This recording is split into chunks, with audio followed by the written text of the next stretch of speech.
अब हमारे पास यहाँ पे जो सेक्शन बी है बेसिकली, इसके अंदर question number 5A and 5B हम पिक कर रहे हैं, और 5A को जरा देखते हैं।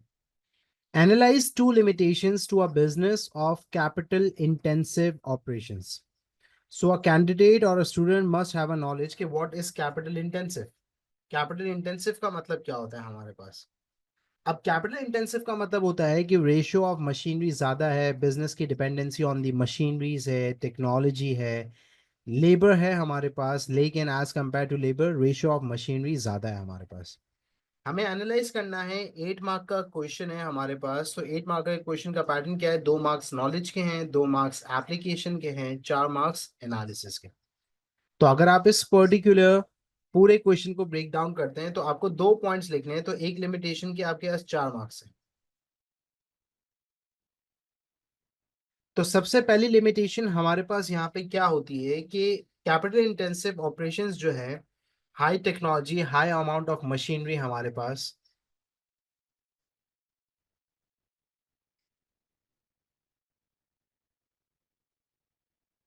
एक्सपेंसिव है।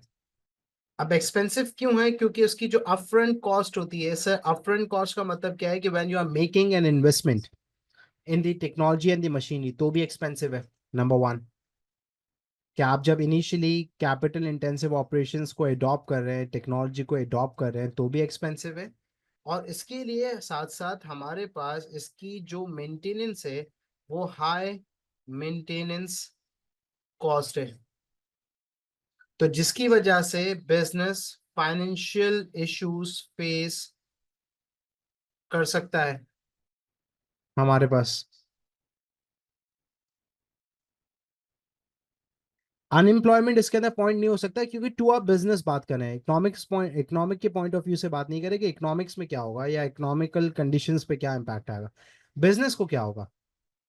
तो अगर हम यहाँ पे बात करते हैं कि पहली लिमिटेशन ये है कि हमारे पास हाई अपफ्रंट कॉस्ट होगी, हाई मेंटेनेंस कॉस्ट होगी, तो इट में affect the internal budgeting of the business. Business may face the financial issues, how the business is going to raise the finance to adopt this machinery. पहला point हमारे पास, is it clear? समझ में आता है पहला वाला point?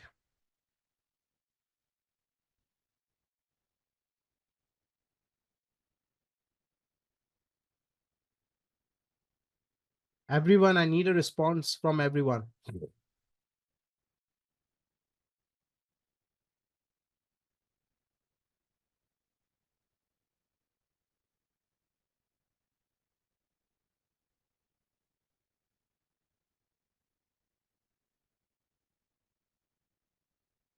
Everyone,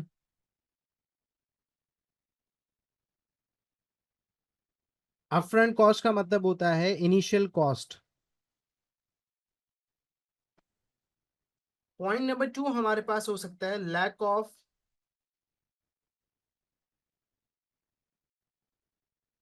customization और handmade वाला कॉन्सेप्ट। ये भी तो हो सकता है हमारे पास।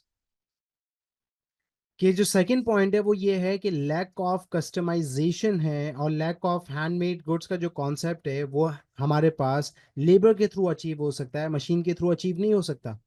तो if a particular business has adopted कि वो यहाँ पे कैपिटल इंटेंसिव ऑपरेशंस को अगर यूज करता है, so the business can not adopt the customisation, they can not purely consider the demand and the need of the customer, जिससे product हमारे स्टैंडर्डाइज तो होंगे, प्रोडक्ट हमारे हाई क्वालिटी के तो होंगे, लेकिन according to the customer preferences हम वो चीज़ अचीव नहीं कर सकते, and we can lose the concept of handmade, जिसकी वजह से we can not charge the higher prices because the product is not according to the demand and according to the customer preferences. Quality high है, सब कुछ है machines के through, लेकिन जो जॉब प्रोडक्शन के थ्रू और लेबर के थ्रू हम कस्टमाइजेशन और हैंडमेड कॉन्सेप्ट अचीव कर सकते हैं, वो अचीव नहीं कर सकते।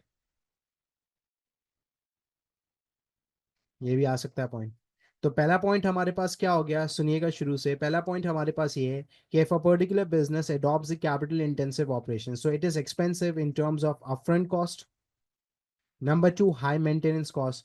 So it may affect the internal budgeting and how the business is going to raise the finance, especially when it comes to the small scale businesses. Small scale businesses cannot adopt the capital intensive operations. Number two, lack of customization can be there, because customization and the concept of handmade can be achieved through labor. तो यहाँ पे the business cannot charge the higher selling price because the product is not handcrafted, the product is not purely customized. Is it clear?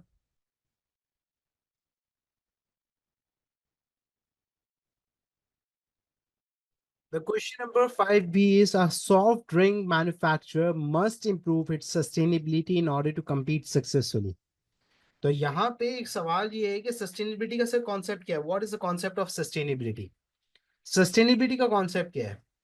Ecological damage नहीं कर रहे, conservatively resources को use कर रहे हैं, we are saving the resources to for the future generation. यही sustainability का concept होता है। यस सर होता है। अब हमारे पास सिचुएशन क्या है? एक सॉफ्ट ड्रिंक मैन्युफैक्चरर है। तो अगर एक सॉफ्ट ड्रिंक मैन्युफैक्चरर है तो उसे अगर सक्सेसफुली compete करना है तो उसे क्या अपनी यहाँ पे सस्टेनेबिलिटी इंप्रूव करनी है? evaluate this view, must improve। अब यहाँ पे आ जाए सबसे पहले तो आपके पास कॉन्सेप्ट ऑफ सस्टेनेबिलिटी आ जाए, जिसके अंदर यहाँ पे आप डिफाइन कर देंगे द कॉन्सेप्ट ऑफ सस्टेनेबिलिटी। कि sustainability is to use or utilize the resources to save the resources conservatively by not damaging the ecological environment or consuming the resources conservatively so that the future generation can have the access to them।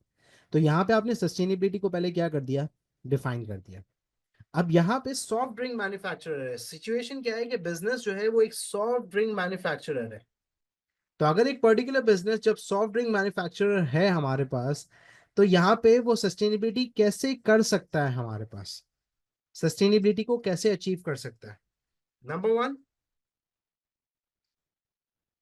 Soft drink manufacturer अगर यहाँ पे sustainability को achieve करता है तो इससे उसकी जो कॉस्ट होगी वो भी तो कम हो जाएगी, क्योंकि यहाँ पे business is going to become operational efficient. Operational efficiency होगी कि रिसोर्सेज को सेव कर रहा है तो उससे इसकी कॉस्ट भी कम हो जाएगी।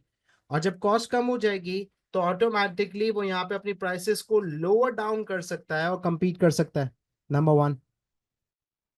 नंबर टू, हमारे पास सस्टेनेबिलिटी से उसकी जो इमेज होगी बिजनेस की वो भी अच्छी हो जाएगी।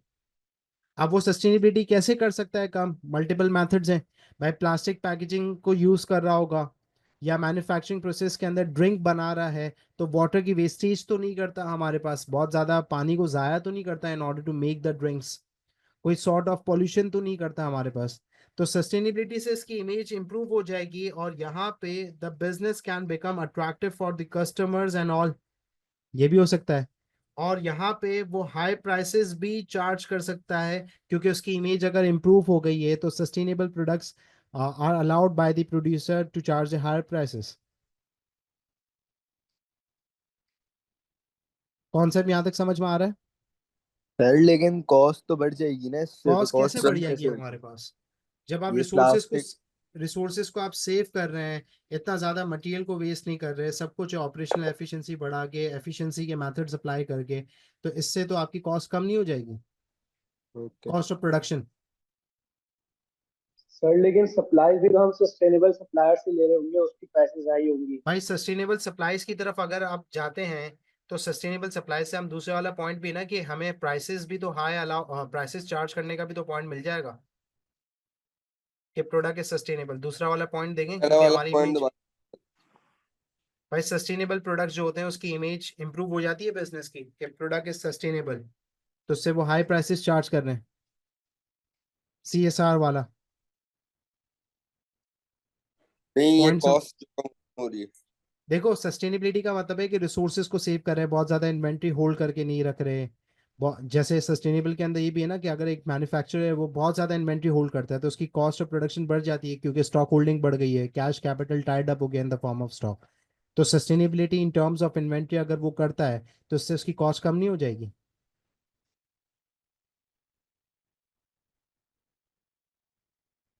और जब कॉस्ट कम हो जाएगी तो वो लोअर प्राइसेस चार्ज करके compete कर सकता है सक्सेसफुली इन द मार्केट। ये सस्टेनेबिलिटी CSR वाला। समझ आया? सर एक सवाल था मेरे कि अगर वो प्राइसेस कम कर रहा है तो लोगों के पॉइंट ऑफ व्यू से ये नहीं लगेगा कि इसकी क्वालिटी भी गिर जाएगी?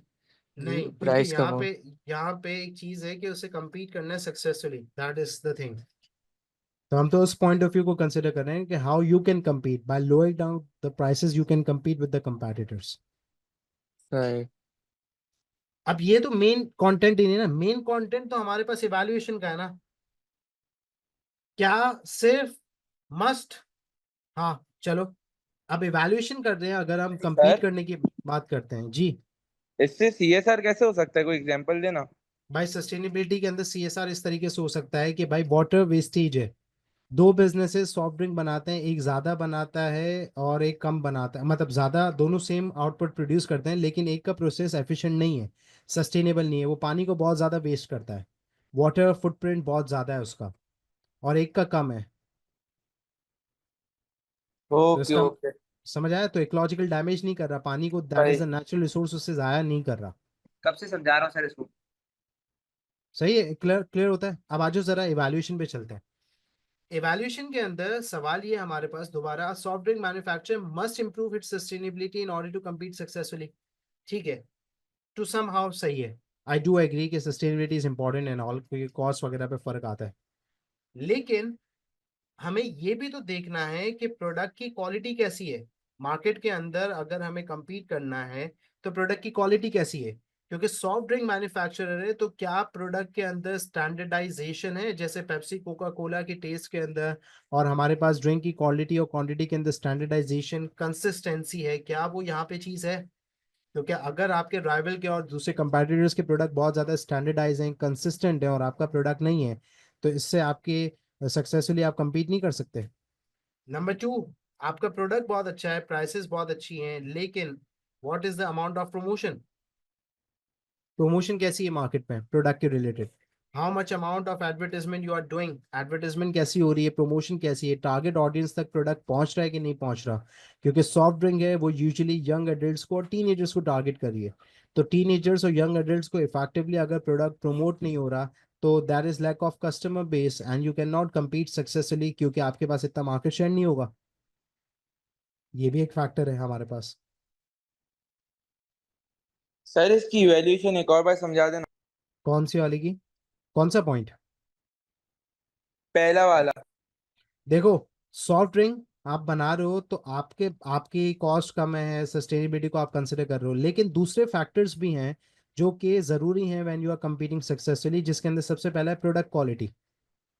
तो अगर quality of the product standardize नहीं है, प्रोडक्ट कंसिस्टेंट नहीं है, दूसरे जो कंपेटिटर्स हैं उनका प्रोडक्ट बहुत अच्छी क्वालिटी का है, कंसिस्टेंट है, तो आप उनके साथ compete नहीं कर सकते सक्सेसफुली। सही सही। नंबर टू, अगर आपका प्रोडक्ट बहुत अच्छा है, प्राइसेस आपकी सही हैं, लेकिन आपकी इफेक्टिव प्रमोशन और एडवर्टाइजमेंट नहीं है, क्योंकि जो सॉफ्ट ड्रिंक है वो बेसिकली किसको टारगेट कर रही होगी? टीनेजर्स को टारगेट कर रही होगी, यंग एडल्ट्स को टारगेट कर रही होगी, तो आप सही right media method of advertisement use कर रहे हैं?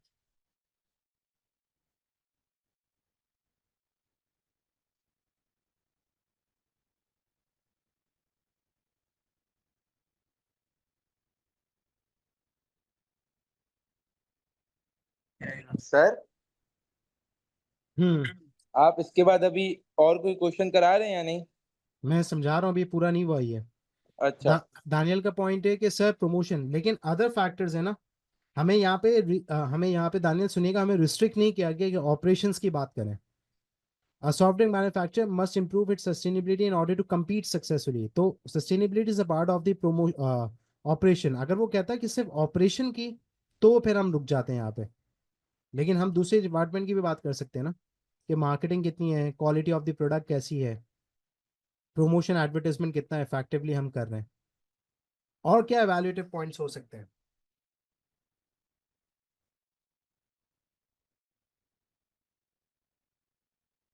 भाई सॉफ्ट ड्रिंक का जो बिजनेस होगा वो प्राइवेट है या पब्लिक है? प्राइवेट सेक्टर का पार्ट है, पब्लिक सेक्टर का? पब्लिक प्राइवेट सेक्टर का पार्ट है।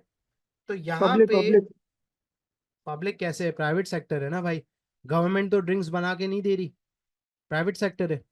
तो जो हाँ प्राइवेट सॉरी सेक्टर सॉरी है हमारे पास, तो यहाँ पे सस्टेनेबिलिटी का मतलब अगर यहाँ पे देखा जाए कि एनवायरनमेंट को डैमेज नहीं कर रहा, रिसोर्सेज को कंजर्वेटिवली यूज कर रहा है, तो सीएसआर से अगर मैं इसे लिंक करता हूँ, तो क्या मैं कह सकता हूँ कि क्या ये लीगल है लीगल कंप्लायंस है या ये चॉइस है ऑपरेट करना ऐसे?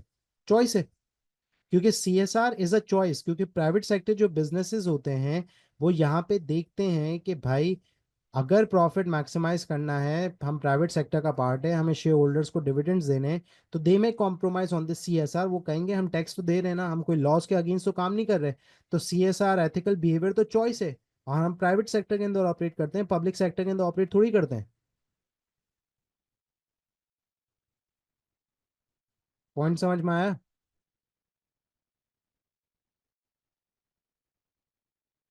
जी sir. Everyone, is it clear? Yes sir, ये तो क्लियर है, बट सर ना ट्वेल्व मार्कर का स्ट्रक्चर समझा दें थोड़ा कि कैसे लिखना है 12 मार्कर। किसका? सॉरी 12 अली, मार्कर आवाज, क्वेश्चन का अली आवाज समझ में नहीं आ रही। मैं ये बोल रहा हूँ कि 12 मार्कर क्वेश्चन का स्ट्रक्चर समझा दें थोड़ा कि कैसे लिखना है। मुझे ये तो पता है कि हाँ, वैल्यूएशन वगैरह कैसे करनी है, समझ में आ गया, बस स्ट्रक्चर थोड़ा ना सही है। उसको। आ जाओ, पहले मैं लास्ट पॉइंट पे दोबारा से पूरा शुरू से सवाल समझा देता हूँ। सॉफ्ट ड्रिंक जो बिजनेस है, it belongs to the private sector, and private sector is a business that aims for the profit maximisation. तो sustainability with the link of CSR, that is to consider ethical behaviour, no ecological damage, saving the resources, is a choice, क्योंकि कोई legal compliance नहीं है। If a business is operating as a private sector, तो they maximise the profit, and the objective, primary objective is profit. तो CSR and considering the sustainability is a choice, it's not a compulsory thing until and unless अगर आप legal compliance को पूरा नहीं कर रहे, loss को फुलफिल नहीं कर रहे, टैक्सेस पे नहीं कर रहे, तो गलत है। लेकिन अगर आप इसको कंसिडर नहीं कर रहे तो इट्स अ चॉइस। तो you can compete without this as well, क्योंकि सस्टेनेबिलिटी से बहुत ज़्यादा मसले भी आते हैं ना, क्योंकि आपको नई शायद मशीनरी लगानी पड़े, आपकी कॉस्ट बढ़ जाए इनिशियल स्टेज पे, eco friendly processes and all, तो इससे बड़े मसले भी आ सकते हैं, and you can make the shareholders unhappy, क्योंकि शायद शेयर होल्डर्स कहें कि हम तो प्रॉफिट के लिए इन्वेस्ट कर रहे हैं, हम तो नहीं कंसिडर कर रहे। लाइबा, हमारे पास ऊपर पॉइंट आ गया ना ये प्राइस वाला, तो यहाँ पे भी इसका मसला है। तो जो 12 मार्क का क्वेश्चन होता है ना हमारे पास, उसका पैटर्न ये है कि आपके पास 2 मार्क्स नॉलेज के हैं, 2 एप्लीकेशन के हैं, 2 एनालिसिस के हैं, 6 एवेल्यूएशन के हैं। तो जब भी आप स्टार्ट करेंगे तो you are going to start with the definition, के जो भी कीवर्ड है उसको डिफाइन करेंगे, और जब आप उसको डिफाइन करेंगे, इसके बाद जो लिंक ऑफ द बिजनेस है उसको आप कंसिडर कर दें कि सॉफ्ट ड्रिंक बिजनेस सस्टेनेबिलिटी को कैसे अचीव कर सकता है, क्या मेथड्स यूज कर सकता है, उससे होगा क्या एनालिसिस, और इसके बाद एंड के अंदर आप इवेल्युएट करते हैं। तो 4 पैराग्राफ्स आपके यूजुअली इसके बनते हैं अली। Is it clear to everyone?